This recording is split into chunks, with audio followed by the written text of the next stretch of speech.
The price of Bitcoin recently surged past $122,000 per coin. And a lot of people are wondering, again, is it too late to buy in? Or better yet, how do I buy Bitcoin in the first place? Hey, Matt here, investments editor at Finder. In this video, I'm going to walk you through exactly how to buy Bitcoin step by step. So even if you've never invested in cryptocurrency before or anything, today you're going to learn how. It's actually pretty easy.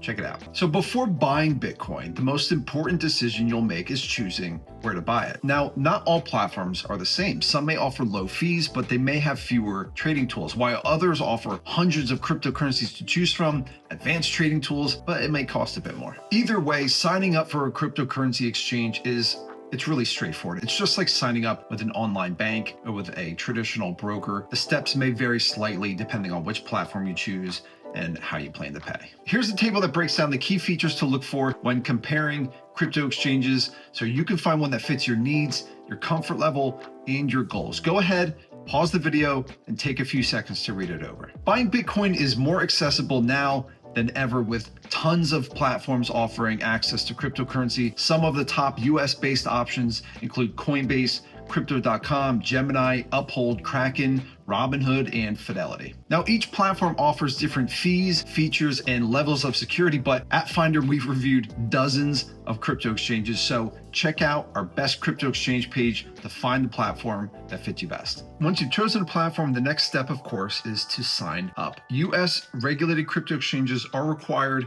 to follow identity verification rules known as KYC, or Know Your Customer. This means you'll need to provide your name, address, date of birth, and upload a government-issued ID, just as you would when signing up with a bank. Some platforms may also ask for a selfie or proof of address, but overall, the process is typically quick. Most users are verified within 5 to 15 minutes. Most platforms accept the following forms of identification. Have these documents ready before you sign up for an exchange to speed up the process, and make sure these documents are valid, clear, and unexpired to avoid delays. After your identity is verified and your account is open, the next step is to deposit money or connect a payment method so you can make your first purchase. Most platforms offer multiple funding methods, and each of these has its own trade-offs in terms of speed, fees, and transfer limits, so choose the method that's most convenient for you. If you're just getting started, debit card or Apple Pay may be the fastest way for you to buy your first Bitcoin. Just be sure to check the fee percentage before you confirm. Once your account is funded, you're ready to make your first Bitcoin purchase. Importantly, you don't need to buy a whole coin to invest. At roughly $120,000 per coin, that would make it nearly impossible for many people. Instead, most platforms allow you to purchase as little as $1 of Bitcoin or other cryptocurrencies. And this gives you the flexibility to invest what you can. To place your order, go to the buy or trade or popular coin section of your exchange. I'll show you what it looks like on the broker eToro, but the exact labels will vary depending on which platform you're using. So I'm in my eToro app. I'm going to walk you through how to buy Bitcoin on eToro. We can go to Discover. Bitcoin pops up right away here. Otherwise, we can go to the search bar or the crypto section, or we'll click Bitcoin. Here you'll see a chart, price alerts, latest news, this creepy guy here. We can go to chart for advanced charting, analysis if we want for deeper analysis. Otherwise, we'll hit trade, $10 minimum on eToro. Now here we can set our order type, so market order or limit order. We'll stick with market order. Hit buy, confirm our details. Here you can see the estimated buying fees.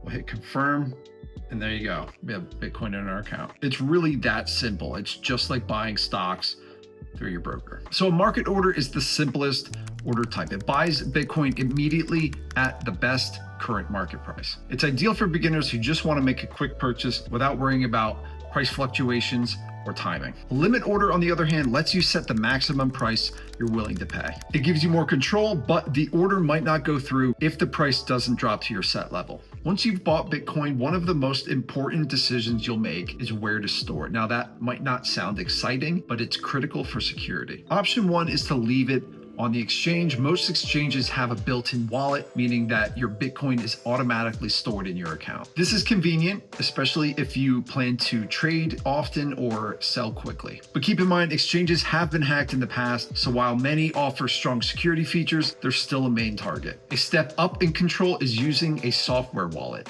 an app that you download to your phone or your computer. These are also known as hot wallets. Options like Trust Wallet and Exodus give you more ownership and connect to decentralized apps, but they're still connected to the internet, which means they are vulnerable to malware and phishing. For maximum security, strongly consider a hardware wallet, also known as cold storage. These are physical devices that keep your crypto safe by storing your private keys offline, away from internet-connected devices and hackers. Popular hardware wallets include Ledger and Trezor. Even if someone got into your computer, they wouldn't be able to sign transactions like send cryptocurrency without that device. However, hardware wallets aren't completely safe either. For instance, if your computer is compromised, an attacker could trick you into approving a malicious transaction on your hardware wallet by altering what you see on screen. This is why it's critical to verify transaction details on your hardware wallet's display, not just on your computer screen. Your crypto is very well protected with a hardware wallet, but you still need to stay vigilant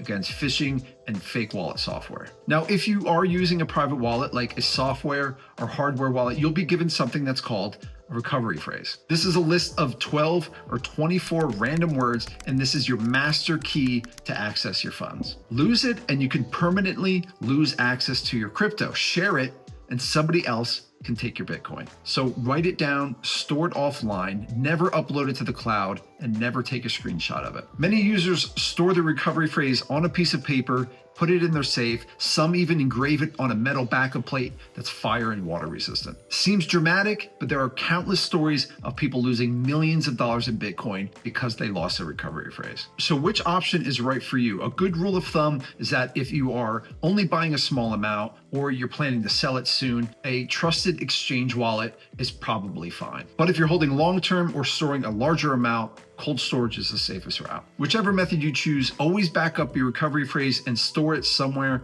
offline and secure. If you lose access to your wallet and your backup, your Bitcoin could be lost forever. And don't forget, in the US, crypto transactions are taxed, so even small trades may need to be reported to the IRS. It's never been easier to buy Bitcoin. With beginner-friendly platforms, low fees, and simple sign-up processes, you can buy Bitcoin in minutes with no experience required. To get started, check out our best crypto exchanges to compare your options. Bitcoin is very exciting, but it's also risky. Prices can swing fast, so only invest money you're comfortable losing and do your own research. Well, that wraps up today's video, and I hope that it helped. If it did, please hit that like button, subscribe for more investing content, and check out my other videos on trading tips, market news, and broker comparisons. And if you want some free Bitcoin and cryptocurrency, we'll put some links in the description below.